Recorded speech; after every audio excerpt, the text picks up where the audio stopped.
We find more than 461 verses in the Quran that speak about our planet, Earth. And these words, Al-Ard, comes in three meanings. If it comes in comparison with the moon or the sun or the constellations, it means the whole planet. وَفِي الْأَرْضِ آيَاتٌ لِلْمُوقِنِينَ.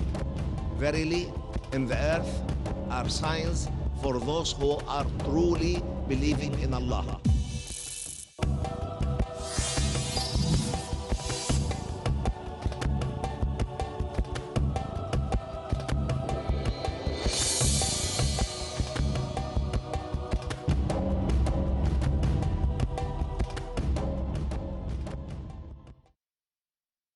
Assalamu alaikum wa rahmatullahi wa barakatuh. Our speaker for this session is the renowned geologist, Professor Dr. Zaghloul Muhammad Al Najjar. Born in 1933 in Gharbia, Egypt, Professor Najjar is the chairman presently of the Committee on Scientific Notions in the Glorious Qur'an, Supreme Council of Islamic Affairs, Cairo, Egypt. He holds a PhD in geology from the University of Wales, UK, as well as a BSc Honours from Cairo University, Egypt. Amongst his honours, awards and scientific affiliations, we have the Robertson Postdoctoral Research Fellowship, University College of Wales, Aberystwyth, UK, from 1963 to 1966, and laureate of the Presidential Order of Merit Sudan, as well as he was elected Fellow of the Islamic Academy of Sciences, Amman, Jordan. He's also an associate editor, Al Rayyan Scientific Journal, Doha, Qatar, and a Fellow of the Geological Society of London, member of the American Association of Petroleum Geologists. His honors also include the Robertson Research Laboratories, North Wales, UK Association, as well as the Dubai Islamic Bank, UAE Association. He is a member of the Board of Directors of the International Council for Islamic Research, Cairo, Egypt, and he is also the member of the Board of Trustees, the Islamic Information Organization, London, UK. He has been the scientific consultant, Musée de la Civilisation Musulmane en Suisse. It's an institute of cultural Musulman La Chaux de Fonds, Switzerland. His professional career includes being the rector of Al-Ahqaf University, Yemen, director, Markfield Institute of Higher Education, Markfield, Leicester, UK, from 2000 till 2001, and being consultant for higher education, Arab Institute for Development, from 1996 to 2000. He has been a professor of geology at the King Fahd University of Petroleum and Mineral, Dhahran, and professor of geology and chairman, Department of Geology, Qatar University, Doha, Qatar, as well as a professor of geology, Kuwait University, Kuwait. Brothers and sisters, scientist, professor par excellence, one of the leading geologists of the world, to speak to us on Earth in the Glorious Quran. Let's earnestly welcome Dr. Zaghloul Al Najjar.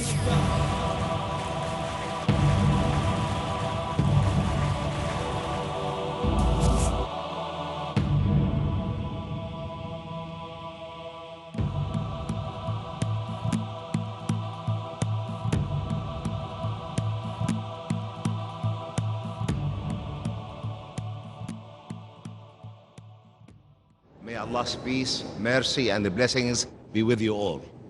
My address to you today is on Earth in the Glorious Quran.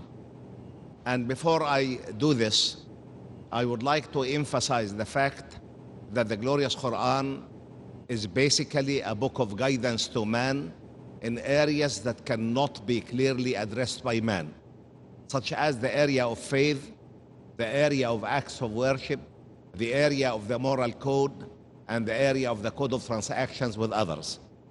These four basic areas are either in the domain of the unseen that cannot be reached by man, such as the area of faith, or they have to be divine instructions, purely divine instructions, such as the acts of worship, or they are controls over human behavior. And history tells us that man cannot possibly lay down right answers to himself in any of these four basic areas: faith, acts of worship, the moral code, and the code of transactions with others. But besides these basic foundations of the message of the Quran, we find that this noble book contains more than 1,000 cosmic verses. These cosmic verses did not come down in the context of being pieces of scientific information per se. They come in the context of testifying to the supreme nature of the Creator, to the oneness of the Creator, to the fact that inasmuch as Allah has created everything in that universe, He is capable of annihilating everything and reconstructing and resurrecting it once more. So many scholars try to misconceive the fact that when we talk about science in the Quran, or the scientific miracles in the Quran, the scientific truths in the Quran, the scientific precedents of the glorious Quran. So when we talk about these cosmic verses, we talk about it in the context of testifying to the fact that the Quran is the absolute truth, in as much as it is truthful in its main message: faith, acts of worship, the moral code, the code of transactions with others. It is absolutely truthful in every single statement that came in it, being scientific, historic, in any field, because this is the word of the Creator in its divine purity, and it has to be absolutely true.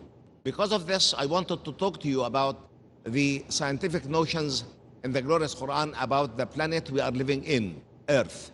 We find more than 461 verses in the Quran that speak about our planet, Earth. And these words, al-ard, comes in three meanings.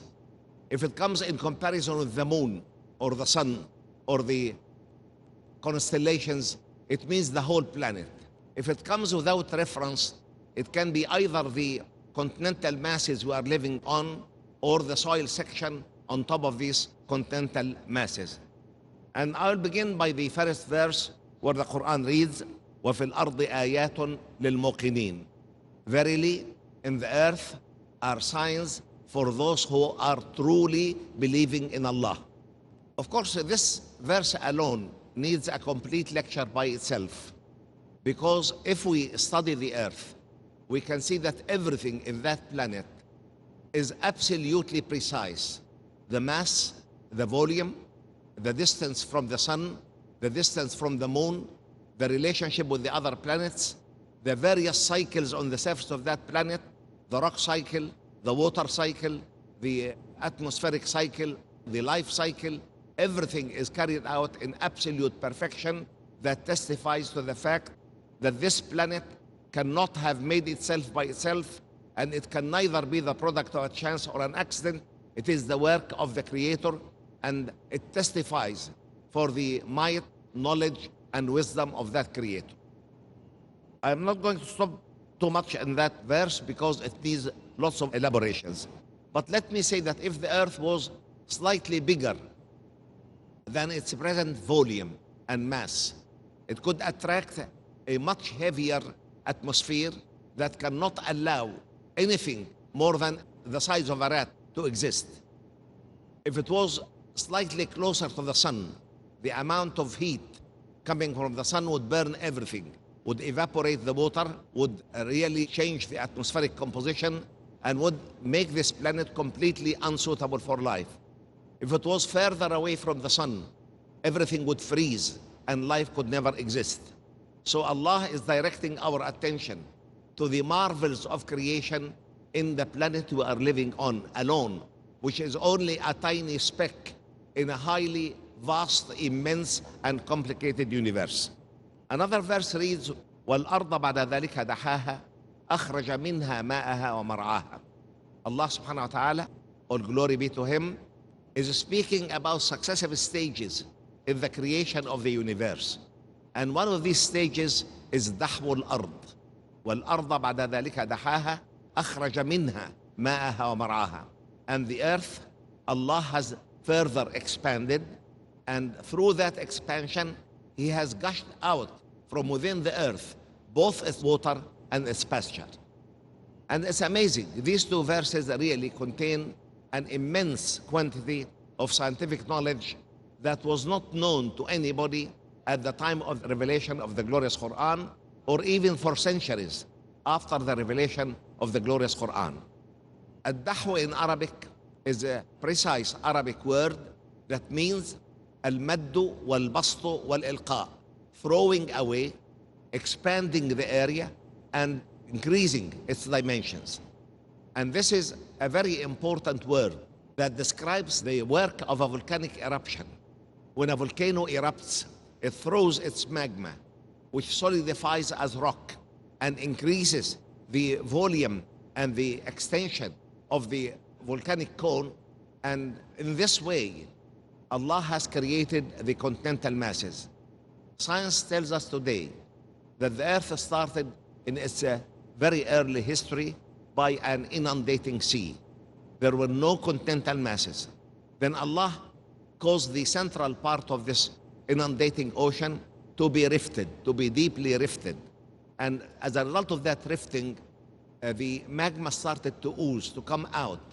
And with this volcanic eruption under the sea, we had a mid-oceanic ridge in the axial part of this inundating sea.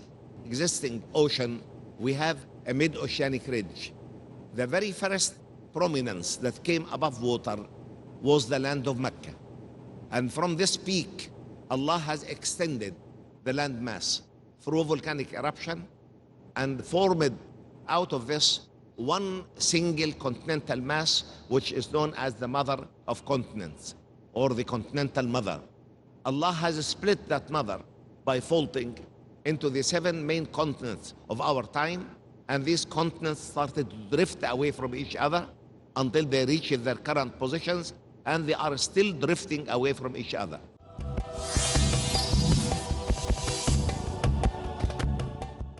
India, for example, was in the southern part of Arabia, and it was attached to Australia and New Zealand.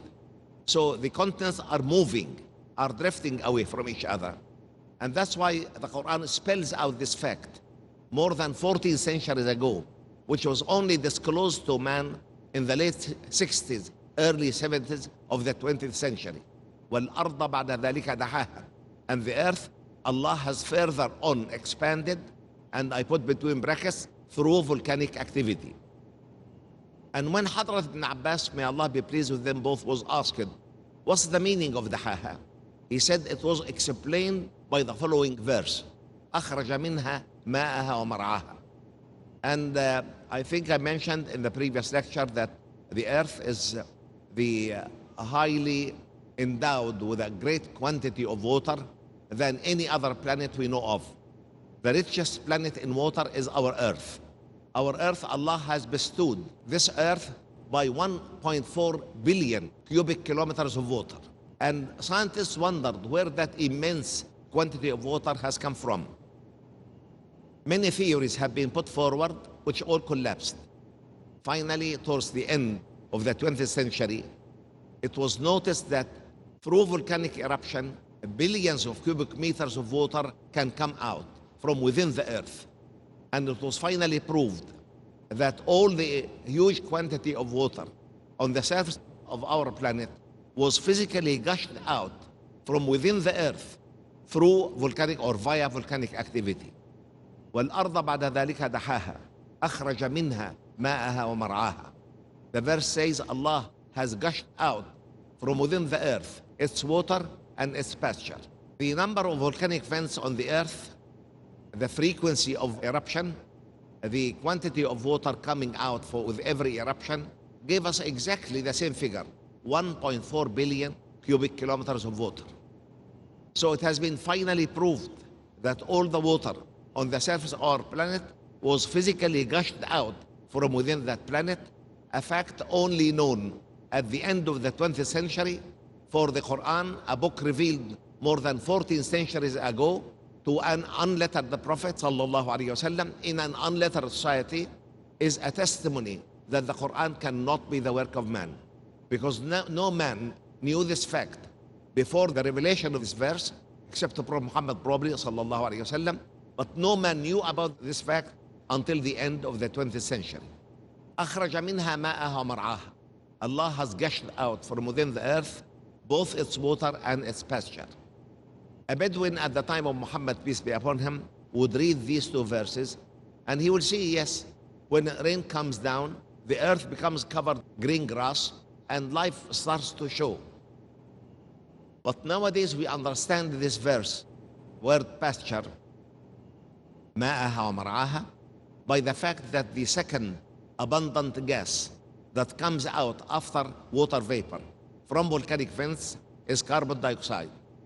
And carbon dioxide has got a small percentage in our atmosphere, 0.03% today. And out of this small percentage of carbon dioxide, Allah has made it the primary element from which all the food chain life needs on the surface of that planet is produced. Allah has given green plants the power to take carbon dioxide from the atmosphere and take some of the energy coming with the sun rays. And with that energy, green plant can dissociate carbon dioxide to its basic components. The carbon atom it retains, and the oxygen is released to the atmosphere for the breathing of humans and animals. Similarly, it takes water from the ground or through watering or through the humidity of the atmosphere and breaks water to its primary components. The two hydrogen atoms it retains and the oxygen atom it releases for the breathing of humans and animals. And with the solar energy, Allah has given the green plant the capacity to join the carbon atom with the hydrogen atoms in a long chain of carbohydrates. All the sugars we know of, all the starches we know of, all the plant oils and plant fats, all these can be created through the simple process known as photosynthesis. So Allah says, وَالْأَرْضَ بَعْدَ ذَلِكَ دَحَاهَا أَخْرَجَ مِنْهَا مَاءَهَا وَمَرْعَاهَا. Wallahi, these two verses alone can stand as a living testimony to every sane person that the glorious Qur'an cannot be the work of man. It's the divine word and its divine purity. The Qur'an spelled out this fact so elaborately in two verses. وَالْأَرْضَ بَعْدَ ذَلِكَ دَحَاهَا أَخْرَجَ مِنْهَا مَاءَهَا وَمَرْعَاهَا. And the earth, Allah has then caused it to expand through volcanic eruption, and He has gushed out from within the earth both its water and its pasture. In Surah Al-Tariq, the Quran reads, وَالْأَرْضِ ذَاتَ الصَّدْعِ, and by the earth that has got its fault system, its fractures along which it moves. وَالْأَرْضِ ذَاتَ الصَّدْعِ. Of course, any Bedouin at the time of Prophet Muhammad, peace be upon him, when he listened to this verse, وَالْأَرْضِ ذَاتَ الصَّدْعِ, and by the earth that has got its own fractures, he said, yes, we see that as the rain comes down, the cracked soil starts to be enriched with water, and grasses coming out through pores in this soil. So these may mean the cracks of the earth. But only towards the middle part of the 20th century, 1960s, scientists went down to the bottoms of seas and oceans. And for their surprise, they found that there is a network of faults, of rifts. Actually, all oceans are established on deep rift systems. So they found this network of faults going in all directions, interconnected with each other, ranging in depth between 65 kilometers and 150 kilometers. And this interconnection symbolizes a single fault line, as if it has got a single fault line. And that's why the Quran reads, وَالْأَرْضِ ذَاتَ الصَّدْعِ, and by the earth that has got its own fracture.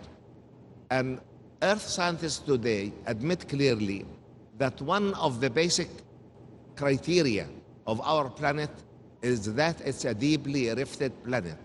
It's a planet with a deep rift system. And these rift systems are essential for the existence of that planet.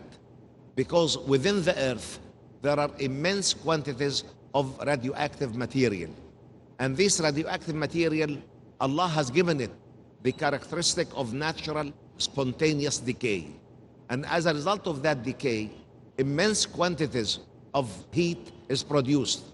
And unless that heat would find a safety valve through which it can come out to the surface without disrupting the earth, this earth could have exploded after the solidification of its outer crust completely as a huge atomic bomb.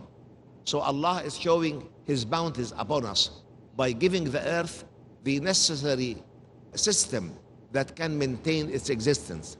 And that's why the Quran reads, وَالْأَرْضَ بَعْدَ ذَلِكَ دَحَاهَا أَخْرَجَ مِنْهَا مَاءَهَا وَمَرْعَاهَا, and then it reads, وَالْأَرْضِ ذَاتَ الصَّدْعِ, and by the earth that has its own fault system. The Quran reads, وَالْبَحْرِ الْمَسْجُورِ, by the sea that is physically set on a blaze. And this comes in Surah Al-Tur, and the Arabs could not understand how could the sea be physically set on a blaze. Water and fire are incompatible. Water quenches fire and fire evaporates water. How could water and fire coexist without one extinguishing the other? So they said, we can refer this verse to Surah Al-Takwir, where the Quran reads, وَإِذَا الْبِحَارُ سُجِّرَتْ, when the seas will be physically set on a blaze. But in Surah Al-Tur, the verses come in the present time. It does not speak about the future. In Surah Al-Takwir, it speaks about the future tense. But in Surah Al-Tur, it talks about the present tense. وَالْبَحْرِ الْمَسْجُورِ, by the sea that is physically set on a blaze. And as I said last time, scientists could not understand this. How could the sea be physically set on a blaze? But when they went down to the bottoms of seas and oceans, they were surprised to find that all the oceans of our time are physically set on a blaze, because the basis, the axial part of the ocean, is a deep rift system. And this rift system cuts the outer rocky cover of the earth at the sea bottom, reaches a zone of weakness wherein rocks are found in a semi-molten state, and that's why the magma can ooze out in millions of tons.